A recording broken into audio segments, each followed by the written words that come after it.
Hermanos, bien, yo espero que todos tengan la hoja que nos va a servir como guía.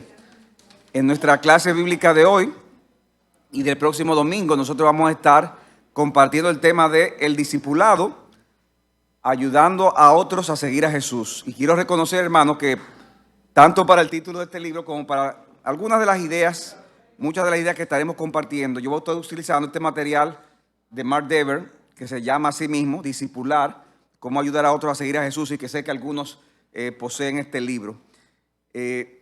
Hermanos, hablar de discipular es lo mismo que hablar de hacer discípulos, ¿verdad? Discipular es hacer discípulos. Y esa es la labor de la iglesia en general, de cada creyente en particular.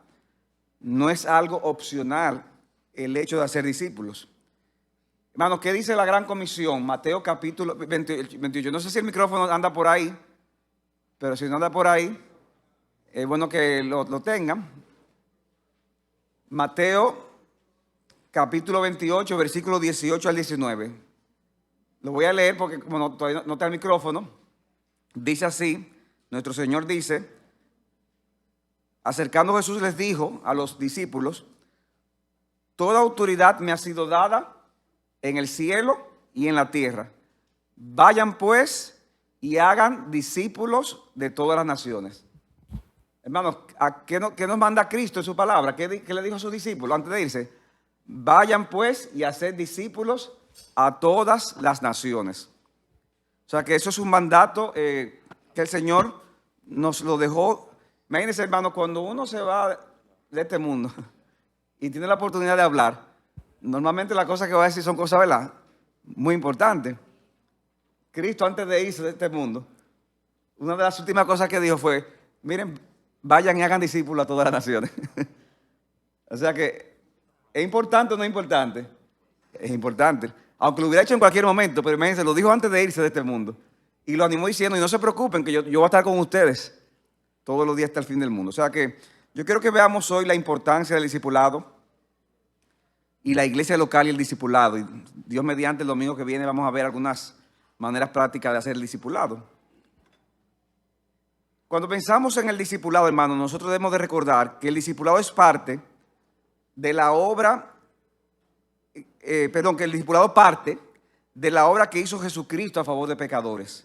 Romanos capítulo 5, versículo 6 dice: mientras aún éramos débiles a su tiempo, Cristo murió por los impíos. Versículo 8: pero Dios muestra su amor para con nosotros, en que siendo aún pecadores, Cristo murió por nosotros. Micrófono más para acá. Ahí. Entonces, ¿qué quiere decir eso, hermanos? Que el discipulado inicia ¿en qué momento? ¿En qué momento inicia el discipulado? A ver, ¿quién me dice? ¿Cuándo inicias en base a este pasaje? De una vez que aceptamos a Cristo. ¿Perdón? De una vez que aceptamos a Cristo. Una vez aceptamos a Jesucristo. O sea, el discipulado inicia, una gente inicia siendo discípulo de Cristo cuando reconoce su condición pecaminosa y confía en Jesucristo para la salvación. ¿Qué sucede cuando el pecador se arrepiente? Es declarado ¿qué? Justo, y es adoptado como hijo en la familia de la fe. O sea que el discipulado realmente se inicia con el evangelismo.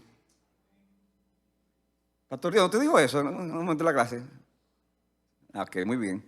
Entonces, eso es importante que tomemos en cuenta. O sea, el discipulado comienza con el evangelismo. El evangelismo es parte del discipulado. O sea que, aunque estamos hablando ahora del discipulado, en cierta forma, lo que nos estuvo hablando nuestro hermano en las clases anteriores, es parte de eso, es la primera parte.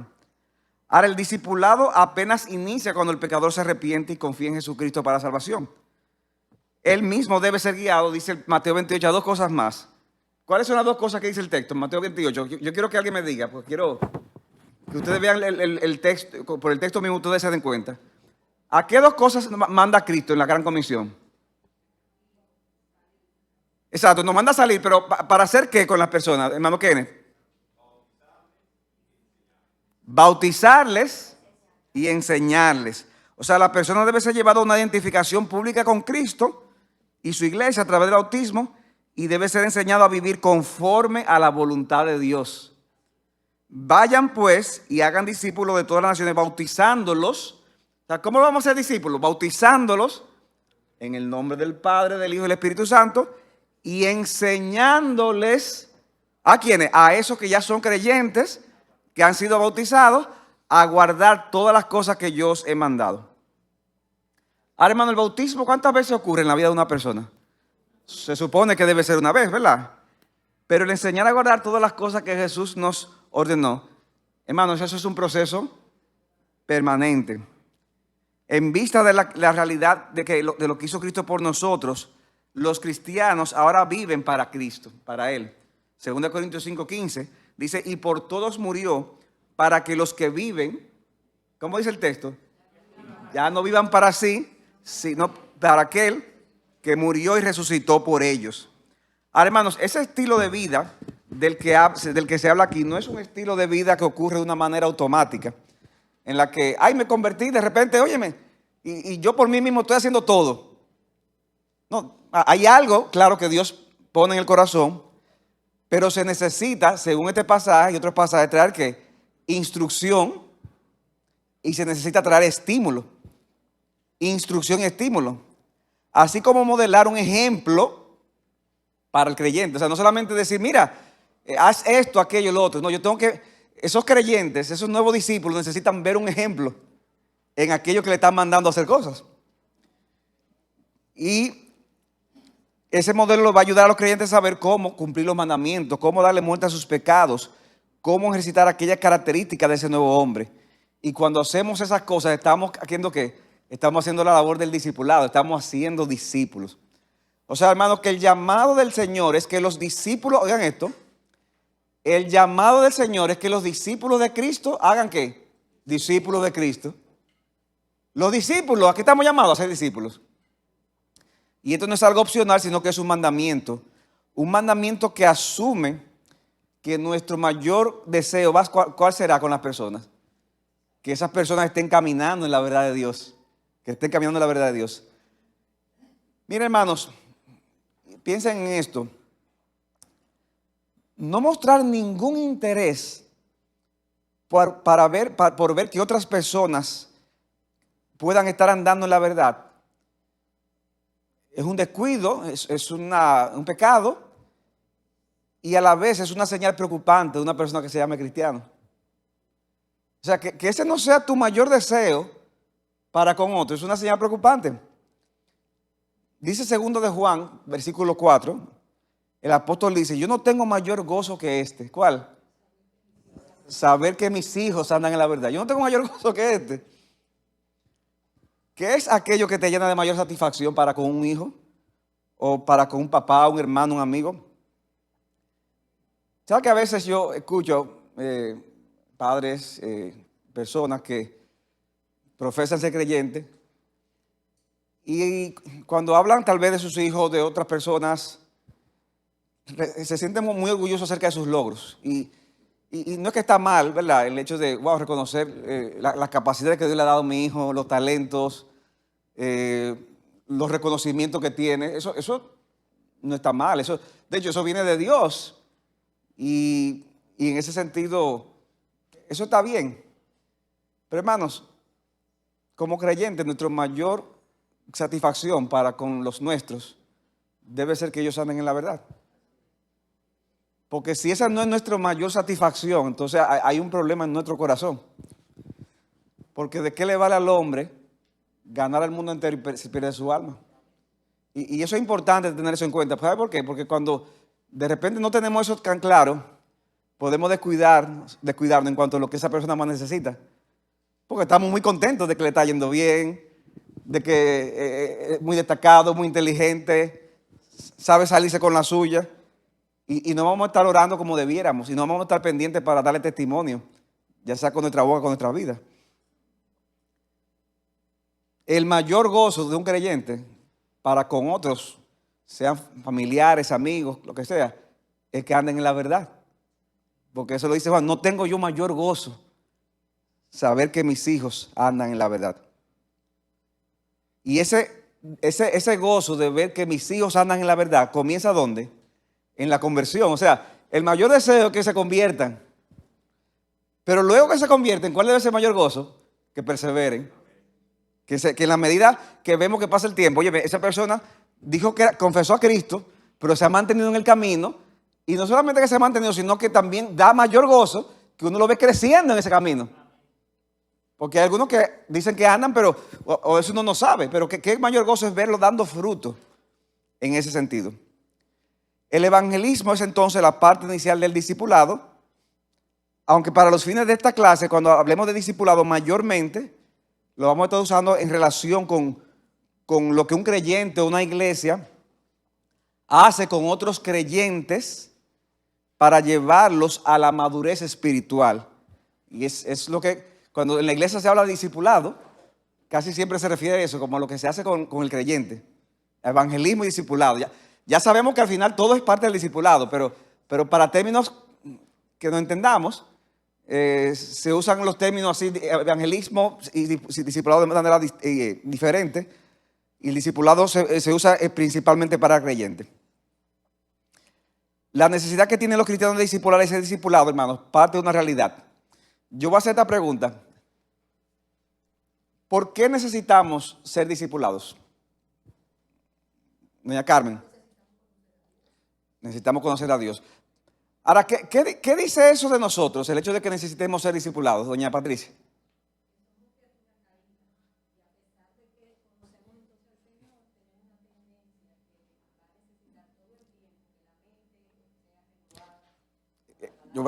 Que somos criaturas caídas y a pesar de que conocemos al Señor, necesitamos constantemente ser una mente que sea renovada por la palabra. Excelente. ¿Qué más? ¿Qué dice eso de nosotros? El hecho de que otras personas o un grupo o una iglesia tenga que ayudarnos aquí.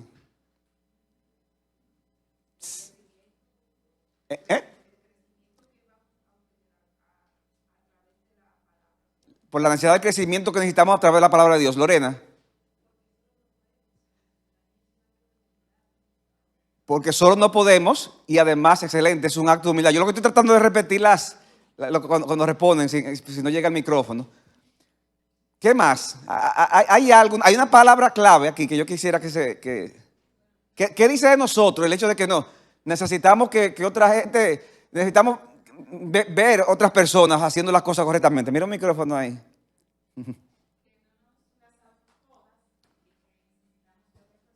No las sabemos todas. ¿Qué más? Lebrón primero.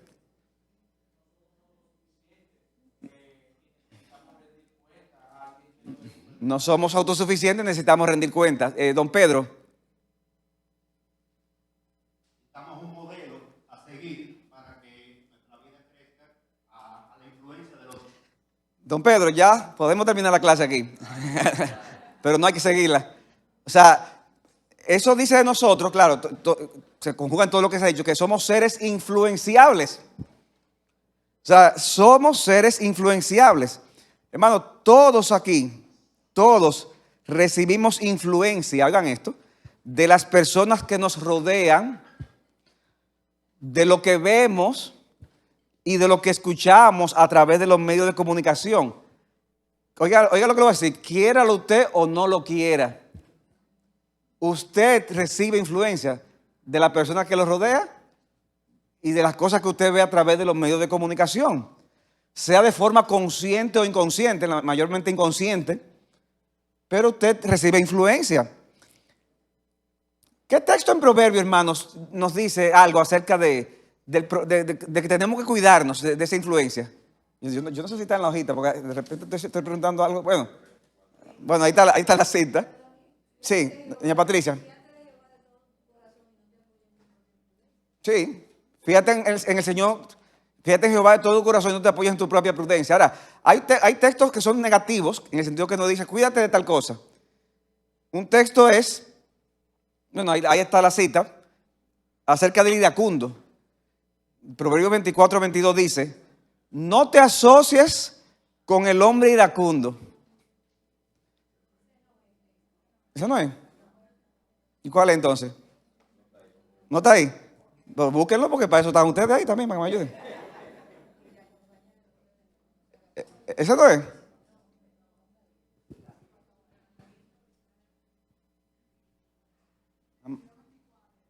22, 24. Ah, yo lo puse 24, 22, a ver si estaban atentos ustedes. Ese mismo. Dice el texto. ¿Quién me lo puede leer? Lo tiene cerca. Proverbios 22, 24.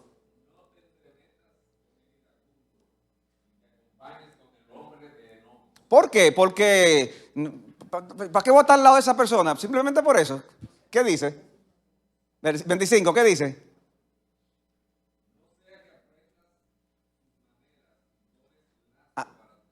No seas que aprendas sus maneras. ¿Qué quiere decir eso, mi hermano? Que si tú estás al lado de una persona que pelea, ¿qué usted va a hacer? Usted se va a sentir, bueno, se va a sentir mal cuando se le afecte y hasta viéndolo cuando lo hace con otro. Pero si usted hace cuenta, usted va a estar haciendo lo mismo. ¿A usted no le ha pasado eso? Que de repente usted se ve hablando de una manera y yo, pero vean, que yo estoy haciendo lo mismo que mi compañero de trabajo, que me la paso 8 horas con él. O lo mismo que estoy viendo tal vez en mi casa, un modelo. O sea, cuando uno se asocia con el iracundo, uno tiene la tendencia de aprender sus maneras. Mire, aunque usted sea quien sea, usted es un ser influenciable, doña Patricia. De forma positiva, ¿qué dice la Biblia? El que anda con sabios, sabio será. Entonces, todos somos aquí seres influenciables. Sí, Marlene, atrás.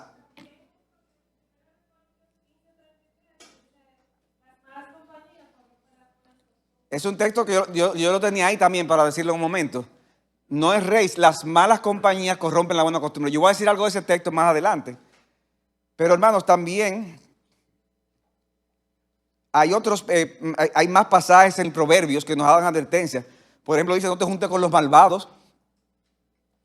Hermanos, hay personas que terminan siendo delincuentes que a lo mejor en el inicio no era eso lo que estaba en sus planes. Pero ¿qué pasa? Se junta con los delincuentes del barrio y termina ¿qué?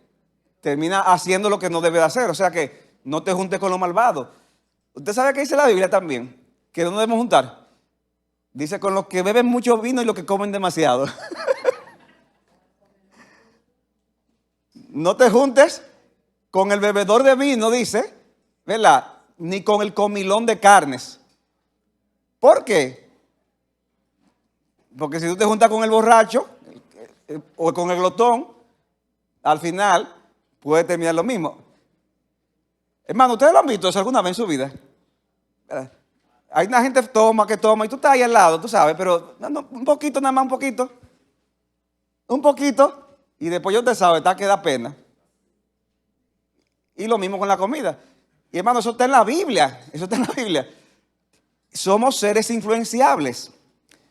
El texto que mencionó Marlene, no se dejen engañar, las malas compañías corrompen la buena costumbre. Y es interesante ese pasaje que menciona ella, porque esa exhortación de 1 Corintios 15 se da en el contexto oigan esto, de personas que estaban diseminando falsa doctrina en la iglesia de Corinto, diciendo que ya la resurrección se efectuó y estaba trayendo confusión. Y Pablo en ese contexto dice, cuídense de esas personas, después que rebate esa herejía, cuídense de esas personas. ¿Por qué? Porque las malas compañías corrompen la buena costumbre. Pero el contexto de Pablo es que hasta juntarse con personas que enseñan falsas cosas, o sea, estar en constante asociación, al final, eso te puede desviar. Hay gente que le encanta, no, que a mí me gusta estar siempre donde está el error ahí para combatirlo. Mire, el error hay que combatirlo, pero cuídese mucho. O sea, cuídese, o sea, a distancia y dedíquese más a aprender la verdad y a estar con lo que enseña la verdad. ¿Por qué? Porque el estar mucho en el error hace que nos desviemos. Y penosamente, hermanos, nosotros hemos visto casos muy cercanos inclusive, de personas que estaban caminando bien la carrera cristiana. Pero ¿qué pasa? Comenzaron a juntarse con personas que empezaron enseñando falsas doctrinas y después de muchos años en la fe, comienzan diciendo cosas que eran totalmente divorciadas de lo que enseñaban antes. ¿Y por qué eso? Bueno, varias cosas, pero al final el punto que quiero enfatizar aquí es que las malas compañías corrompen la buena costumbre. Hasta para nuestra perseverancia en la fe, nosotros tenemos que tener cuidado de con quién nos asociamos. Usted es influenciable y yo soy influenciable. Aquí todos somos influenciables. Y es bueno que tengamos eso en cuenta. Por eso es que es muy importante que tengamos buenos modelos. Necesitamos otros cristianos que sean buenos ejemplos en cuanto a la vida práctica, pero también en cuanto a la doctrina. Dice Pablo en Filipenses 3:17, hermanos, sean imitadores míos y observen a los que andan según el ejemplo que tienen en nosotros. Y qué interesante, de nuevo, este texto, parecido al de Primera de Corintios, porque Pablo da esa exhortación en el contexto de malas compañías, de personas que estaban enseñando falsa enseñanza y también estaban llevando un estilo de vida también incorrecto. Dice, repito el texto, sean imitadores de mí, observen a los que andan según el ejemplo que tienen en nosotros. Porque muchos andan por ahí, como les he dicho muchas veces, y ahora se lo digo llorando, que son enemigos de la cruz de Cristo, cuyo fin es perdición, cuyo Dios es su apetito y cuya gloria está en su vergüenza, los cuales piensan solo en las cosas terrenales. Ustedes están viendo el punto, hermano. Hermano, imítenme a mí y a los que siguen mi ejemplo, porque por ahí andan muchos que están haciendo lo contrario. En otras palabras, ¿qué está diciendo Pablo? No miren esos ejemplos, huyan de esos malos ejemplos y sigan estos ejemplos correctos. Hebreos 6:12 dice que debemos ser imitadores de los que mediante la fe y la paciencia heredan las promesas. Los creyentes, hermanos, somos influenciables. El tema es de quién tú te estás influenciando, porque o tenemos buena influencia, pero o si dejamos de tenerla, recibiremos mala influencia con un impacto muy negativo. Y eso para uno puede ser muy evidente, pero para el papá y el niño, o sea, el que está en la situación ni cuenta se da. Y hermanos, eso que dice el don Fausto es una realidad que nos afecta a todos. O sea que mi papá falleció hace ya 11 años. Y hermano, es sorprendente. O sea, cada día que pasa, yo me doy cuenta de lo mucho que yo me parezco a él. O sea, de la influencia que él fue para mi vida. Y todos tenemos que estar conscientes de eso, para bien y para mal. Y por eso es que es importante eso que nuestro hermano menciona. Pero no solamente es que somos influenciados por otros, sino que yo también quiero enfatizar aquí que nosotros somos de mucha influencia para los demás. Porque estamos hablando ahora de nosotros cuidarnos de la influencia que recibimos, pero que usted también, usted influencia a otros. Ay, pero es que yo no soy pastor ni maestro. Mire, aunque usted no sea nada, aunque usted se considere una persona de poca importancia, créeme que tú eres de influencia para otros con tus palabras y con tu conducta. Ah, pero que yo no hablo casi. Por tu falta de hablar, también tú influencias a otros también. La pregunta es si tú eres una buena o una mala influencia. Miren cómo dice Mark Dever que se debe producir una buena influencia. Dice, tendrás influencia a través de los dones que Dios te ha dado en la creación, pero más que eso puedes tener una influencia en cuanto al evangelio y sorprendentemente el tener un impacto en cuanto al evangelio en las vidas de las personas. Y sorprendentemente, perdón, el tener un impacto en cuanto al evangelio en la vida de las personas no solamente se da mediante la fortaleza, wow, pero es que está haciendo la cosa bien. No, sino también mediante tu debilidad. Dios hace esto para que su poder sea manifestado a través de nuestra debilidad, para que así Él reciba la gloria. O sea, hasta en tu debilidad y la forma como tú confiesas tu pecado al Señor, pones tu carga en el Señor, hasta en eso tú eres de influencia para otros. Dice Pablo en Colosenses 1:28, a Él nosotros proclamamos, amonestando a todos los hombres y enseñando a todos los hombres con toda sabiduría, ¿a fin de qué? A fin de poder presentar a todo hombre perfecto en Cristo. O sea, nosotros enseñamos a los hombres, ¿para qué? Para presentarlos perfectos en Cristo, para llevarlos a la madurez. Y esa pasión que tenía el apóstol Pablo de poder presentar a todo hombre perfecto o maduro en Cristo, es lo que lo llevaba a hacer una obra de discipulado. ¿Y cómo lo hacía? Amonestando y enseñando con toda sabiduría. Lo mismo que dice Cristo en la Gran Comisión. Ayudar a otros a alcanzar la madurez, como dice Dever, es ayudarlo a saber, a aprender a discernir lo correcto de lo incorrecto, lo verdadero de lo falso, lo precioso de lo inútil. Y hermano, por eso es que discipular no siempre es fácil. No siempre es fácil. Entonces oye muy bonito, ¿verdad? requiere de una gracia especial del Señor en ocasiones. Porque muchas veces tú no sabes qué decir. Otras veces tú sabes qué decir, pero la otra persona no está dispuesta a escuchar. Y si se combinan las dos cosas es un problema, que tú no estás muy dispuesto y la otra persona no está en eso. Pero dice Pablo que él quería llevar a todo hombre maduro en Cristo. Y dice, con este fin, versículo 29, también trabajo esforzándome según su poder que obra poderosamente en mí. O sea, él dice, esta es mi labor. Ahora, una labor imposible. Es una labor con muchas complicaciones, pero yo me esfuerzo grandemente por el poder de Cristo que obra poderosamente en mí. Y ustedes saben que, hermanos, ese poder que tenía Pablo es el que tenemos nosotros si somos creyentes. El poder de Cristo en nosotros. Ahora, hermanos, ¿saben qué? Vale la pena, y yo quiero que se queden con esto en su corazón, vale la pena participar en esta tarea del discipulado, porque las recompensas son mucho mayores. Veremos cosas que nos van a dar satisfacción en el presente, pero lo más importante será las recompensas del porvenir. Dice Mark Dever una vez más, creo que está en la hoja, la labor de discipular tiene lugar en el presente, pero tiene sus ojos fijos en el último día. Se requiere pensar a largo plazo. Se requiere la mentalidad de un inversor, sabiendo que la recompensa es eterna. Y la inversión ocurre a través de la palabra de Dios. La palabra de Dios es la semilla que al final da fruto, aun cuando no lo vemos a corto plazo. Hermanos, y algunos de ustedes pueden dar testimonio de eso, que han sembrado por años. Y han sido de influencia con otros por años. Y pasa el tiempo y ustedes no ven resultados. Y después de más de 30 años, entonces comienza a ver fruto. Y hay cosas que uno ni la va a ver en esta vida. Y por eso dice Mark Dever, siembra con tu esposa y con tus hijos. Siembra con otros miembros de la iglesia. Y confía en que la palabra de Dios no retorna vacía. Tú verás la cosecha después. Entonces, ¿qué debemos hacer? Sembrar ahora, hermanos. Y dejar los resultados del Señor. En la eternidad veremos el resultado y Dios recompensará. Amén. Ahora, hermanos, uno dice estas cosas, ¿verdad? Y sin embargo, muchos creyentes no están discipulando. Muchos creyentes no están discipulando.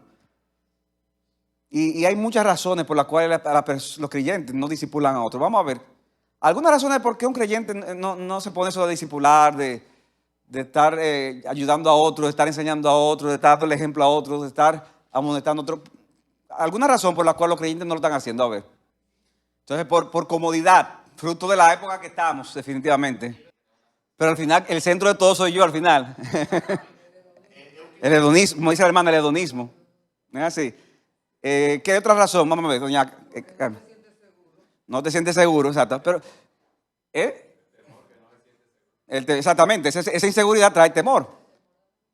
Pero también hay un temor también con relación a los hombres, ¿verdad? A la respuesta. Es que, imagínate, ¿quién le entra? Pero ¿y si se burla de mí? ¿Y cómo lo va a tomar? El temor a los hombres. ¿Qué otra razón la gente no discipula, no se involucra con otros? De cierta forma, ustedes han recogido las cosas que yo tenía aquí. Yo puse la pereza, porque eso, yo tengo que sacar, ¿verdad? De mi tiempo, tengo que sacar de mi comodidad. Y cuando no estoy dispuesto al final, estoy siendo perezoso en las cosas espirituales. Bueno, yo tenía la pereza, el orgullo. No queremos dejarnos ayudar ni queremos ayudar, mostrando una actitud de soberbia, ¿verdad? Y lo que dice, contrario a lo que dice Filipenses 2, del 3 al 4, donde dice, no hagan nada por egoísmo o por vanagloria, sino con una actitud humilde. Cada uno considera al otro como más importante que a sí mismo, no buscando cada uno sus propios intereses, sino más bien los intereses de los demás. La falta de amor por los demás. O sea, cuando usted no discipula, cuando usted no ayuda, cuando usted no le predica, cuando usted no le ayuda a crecer, usted no lo está amando como debiera. Ay, pero que no es lo que usted diga. Es que si usted lo ama, lo más importante es que conozca la verdad y que ande en la verdad. Entonces, ahí es que se va a demostrar el verdadero amor. Un amor que nos va a llevar a ¿qué? Por amor a Cristo, a darle preferencia al otro, a darle más importancia al otro. Romanos 12:10 dice, sean afectuosos unos con otros, con amor fraternal, con honra, dándonos preferencia unos a otros. Hermanos, en segundo lugar y más brevemente, yo quiero que veamos el tema de la iglesia local y el discipulado. Y hemos visto la importancia del discipulado. Vamos a ver ahora la iglesia local y el discipulado. Ya la próxima clase vamos a dar unos aspectos un poco más prácticos. Hermanos, ¿dónde se hace la labor del discipulado? Bueno, si la labor del discipulado comienza con el evangelismo e incluye lo que yo hago con otros creyentes, cualquier lugar, en cualquier contexto, usted hace discipulado. En su hogar, como papá, como cabeza del hogar, si usted es papá o mamá o esposo, usted hace discipulado, usted contribuye con la labor del discipulado. De hecho, hay organizaciones inclusive que se dedican al tema del evangelismo y el discipulado. Creo que la más famosa es los navegantes, que son organizaciones que se han creado con ese fin, y eso está bien. Sin embargo, hermanos, el punto que quiero enfatizar aquí es que si bien podemos estar agradecidos con instituciones como esa, que de hecho también, y quiero, cuando digo que está bien, no lo digo de forma como que está ahí, pero no, qué bueno que está ahí, porque inclusive a veces hace una labor. Yo sé que ellos hacen labores, por ejemplo, en contexto de personas que están en un buque de guerra por no sé cuántos meses en un sitio. Óigame, ahí no hay forma de que vaya a una iglesia local o que vaya. Entonces hacen labores en ese tipo. Hay que dar gracias a Dios por organizaciones como esa. Pero hermanos, Dios hace un llamado especial a su iglesia, a la iglesia local, para que cumpla con esa misión. En la Gran Comisión se dice que deben bautizarse y enseñarle a guardar las cosas que os he mandado. Y en el Nuevo Testamento, hermanos, el bautismo está relacionado con el hecho de ser parte de ¿qué? Parte de la iglesia. Cuando Pedro predicó su primer sermón y dijo en Hechos 2:38, arrepiéntanse y sean bautizados cada uno de ustedes en el nombre de Jesucristo para perdón de pecados y recibirán el don del Espíritu Santo. Dice el texto que los que habían recibido la palabra fueron bautizados. ¿Y qué pasó luego? Y se añadieron como 3,000 personas. ¿Se añadieron a qué? A la comunidad de discípulos. En ese momento eran como 120 que estaban ahí en Pentecostés. Y ahora se añadieron 3,000 personas más en el primer sermón. Y es evidente que era la comunidad de discípulos, porque entonces dice ahí mismo el versículo 42 que esos que se añadieron se dedicaban continuamente a las enseñanzas de los apóstoles, a la comunión, al partimiento del pan y a la oración. O sea que la gran comisión, el bautismo se conecta ¿con qué? Con el hecho de pertenecer a la iglesia local. Y es obvio que la iglesia está llamada a discipular a sus miembros para que los mismos crezcan espiritualmente hasta alcanzar la madurez. La mayoría de las cartas del Nuevo Testamento están dirigidas ¿a quiénes? A las iglesias. ¿Qué dice Pablo? Hermanos, vivan de esta manera, no roben, sino trabajen, no hablen de una manera desordenada, sino hablen con gracia, huyan de la fornicación. ¿Qué es eso? Es una labor de discipulado que Pablo hace a las iglesias. Y en ese tenor, los que somos líderes de en la iglesia, somos responsables del discipulado para nuestros miembros, ¿no es así? Por eso en las cartas pastorales de Timoteo y Tito, Pablo les exhorta a que hagan una labor de discipulado en las iglesias donde están laborando. En las iglesias donde están laborando. Hermanos, los pastores primariamente hacemos una labor de discipulado aquí. Cuando traemos la palabra de Dios de manera formal, pero también de manera informal, a través de la consejería y el pastoreo. Dice Mark Dever, la enseñanza de la palabra es la base del ministerio de discipulado de una iglesia. Provee el alimento y el agua que nutre todas las demás relaciones del discipulado en la iglesia. Hermanos, por eso que ustedes ven en iglesias como la nuestra, ¿cuál es el centro, hermanos, en el culto? ¿Cuál es el centro de la iglesia aquí? Los instrumentos musicales, lo bonito que se canta, la palabra de Dios, principalmente en el contexto de la predicación de la palabra. Pero aún es importante, hermanos, que las demás cosas que se hagan, que no sean directamente la predicación, como ¿verdad? El canto congregacional, las oraciones, todo esté lleno de ¿qué? De la palabra. Y por eso es que, porque con lo que se canta se discipula también. Entonces, si las canciones que seleccionamos son canciones huecas, vacías, ¿qué va a pasar? Que entonces va a llegar pobremente la enseñanza de la palabra de Dios a la vida de los creyentes. Entonces, por eso hay que tener pendiente los himnos que se seleccionan. Eso no quiere decir que todos los himnos tienen que ser súper ricos en teología. Bueno, hay niveles, ¿verdad? En los mismos salmos, no todos los salmos tienen la misma riqueza. O sea, hay salmos que son más resumidos que tienen menos enseñanza, pero debe de haber enseñanza y debe predominar la enseñanza profunda, aún en las cosas que cantamos, para que así también tengan un impacto. Y también, hermanos, aún los que dirigen la alabanza. Miren, hermanos, hay iglesias que, tú cantas bien, dirige tú. No, hermano, no debe ser así, porque el que dirige la alabanza, de alguna forma u otra, está discipulando con lo que está haciendo. Y en ese sentido, tiene que ser una persona que tenga criterio para hacer esas cosas. Hermano, a mí el tiempo se me ha ido. Claro, yo comencé más tarde. Y nada, vamos a seguir el domingo que viene. Pero me siento así como que paré así por la mitad. Pero, hermano, algo importante yo para concluir. Hay algunas cosas que las voy a decir el próximo domingo. Pero yo quiero concluir recordando, hermanos, que nuestra aspiración como pastores de la iglesia es que aquí, en Iglesia Bíblica Sola Gracia, se respire una cultura de discipulado. O sea que no hay que traer necesariamente, vamos a predicar del evangelismo o vamos a predicar el discipulado. No, sea de lo que sea que se predique, dentro de esa prédica esté impregnada la necesidad del evangelismo y del discipulado. Pero que eso esté en la conciencia y en la mente de cada uno de nosotros. Todo lo que hacemos aquí es para traer la palabra y para ser de bendición a otros. Usted está aquí para ministrar a otros.